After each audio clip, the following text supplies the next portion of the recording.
A very long time ago, in the village of Alocha, there lived a beautiful young maiden named Zarachi. Zarachi belonged to a royal family and was the only child of her father, King Jidenna. She had lost her mother, Queen Uloma, at a tender age, and as such, she was doted on by her father since she was the only living family member he had left. Zarachi was not only known throughout the land for her stunning looks, but also for the peculiar golden birthmark that covered half her face.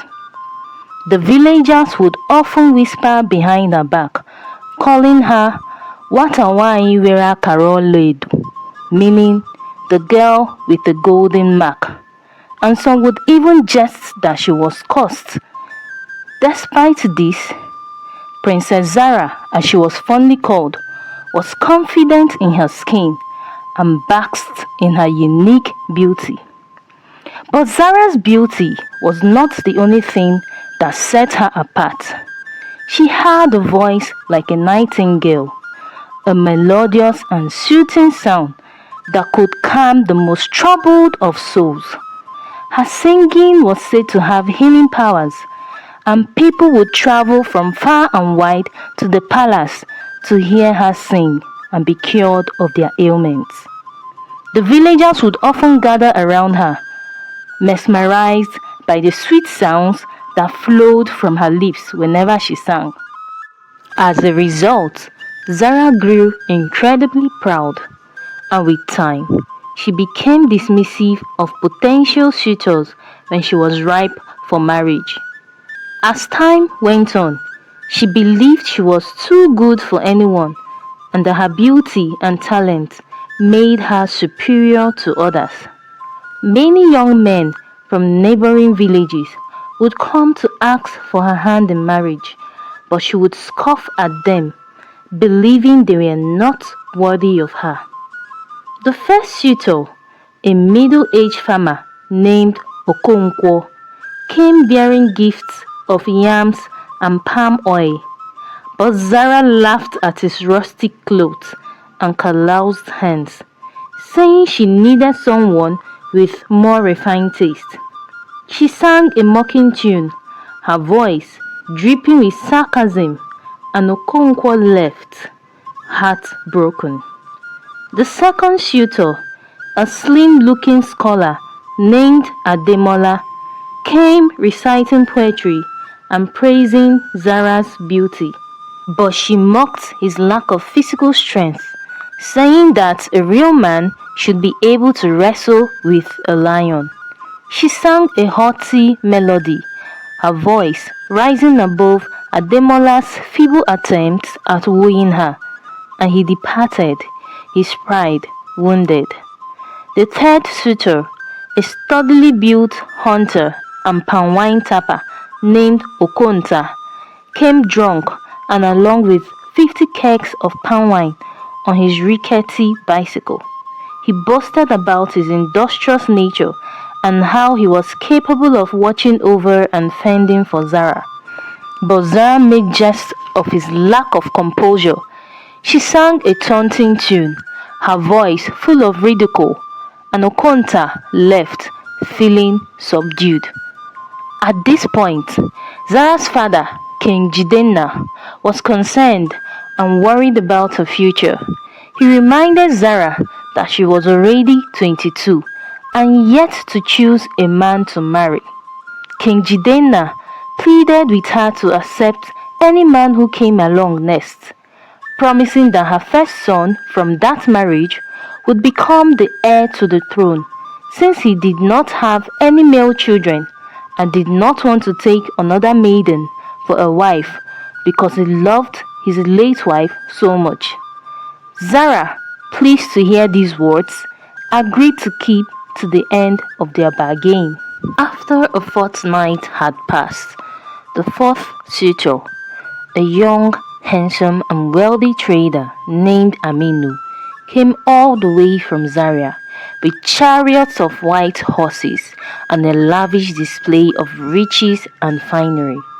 The village gossip said, "Aha! This must be the kind of man Zara wants, a man who is every woman's dream." But to their astonishment, Zara belittled Ameno's lack of royal lineage, saying that she would only marry a prince. She wanted a man who was befitting of her royal status, at least for the sake of their son who would inherit the throne in latter days.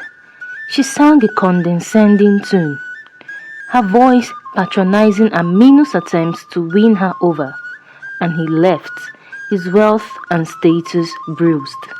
And then a handsome and hard-working young man from a neighboring village named Nnamdi arrived in Alocha with 3 baskets filled with cowries, seeking to marry Zara.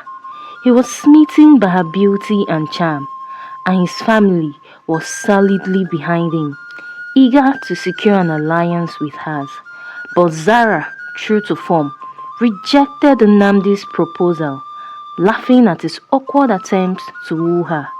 She sang a dismissive tune, her voice dripping with disdain, and Nnamdi left, his heart heavy with disappointment. The villagers began to gossip about Zara, wondering if she only wanted a man made from gold. They began to whisper that Zara's pride would soon be her downfall, and indeed it was. One hot evening, as the sun set over the hills, Zara went out into the forest to pick some udara from the only udara tree that stood mightily in the forest. Along the way, she stumbled upon a mysterious old woman who requested that Zara assist her with carrying the firewood she had gathered to her hut nearby. Zara hissed, turning down the old woman's request rudely, and was about continuing her walk down the bush tracks when the old woman revealed herself to be a powerful witch. The witch cursed Zara, saying that she would lose the one thing she valued the most, her beauty and her voice. Zara laughed at the witch, thinking it was just an empty threat. But as she returned to the village, she noticed that her golden birthmark had begun to spread, covering more and more of her face. Panicked, she rushed back to the forest, searching for the witch's hut so she could beg for forgiveness and a reversal of the curse. The witch, however, was nowhere to be found. Instead, Zara saw Nnamdi in the hut. He revealed that he was the witch's son and had been testing Zara's character all along. He told her that he still wanted to marry her and would lift the curse, but only if she agreed to marry him and learn to humble herself and appreciate the beauty within. Zara was furious and barked at Nnamdi for trying to trick her into marrying him.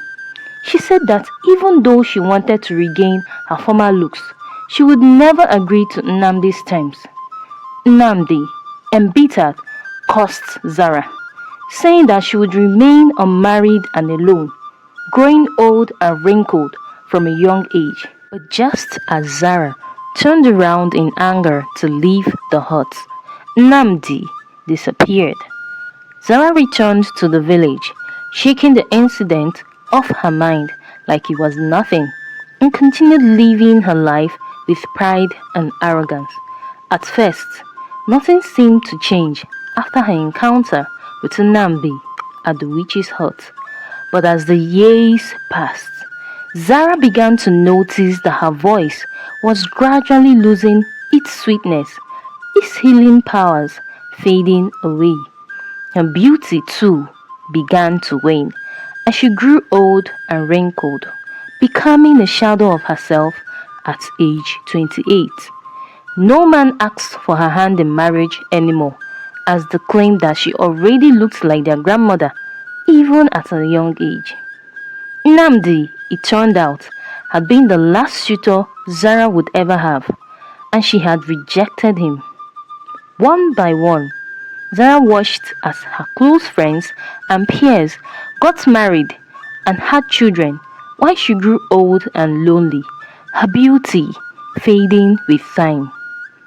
Her father, King Jidenna, eventually died after hearing the news that the kingship was passed on to another successor.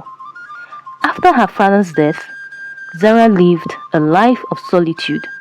Her pride and arrogance successfully chased away any chance of love and happiness.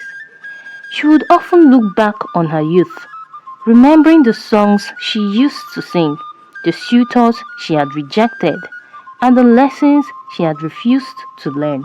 Sometimes, Zara would sit alone in front of her late father's hut, her voice barely above a whisper, and her heart heavy with regret, wondering what might have been if only she had been more humble, more kind, and more willing to love. The villagers, on the other hand, openly told stories to their children about the once beautiful maiden who had grown into a bitter old woman, a cautionary tale about the dangers of pride and the importance of humility. The moral lesson of this story is that pride goes before downfall. No matter the level of wealth we have acquired, skill or talent that we have honed, we should never let it get to our heads. We should remain humble because, according to an African proverb, if you are filled with pride, then you will have no room for wisdom. If you enjoyed this story and want to keep listening to more African folk tales from this channel, please subscribe to the channel and turn on the notification bell so that you'll be notified whenever we upload a new video. I look forward to engaging with you in the next video. Thanks for watching. Bye bye.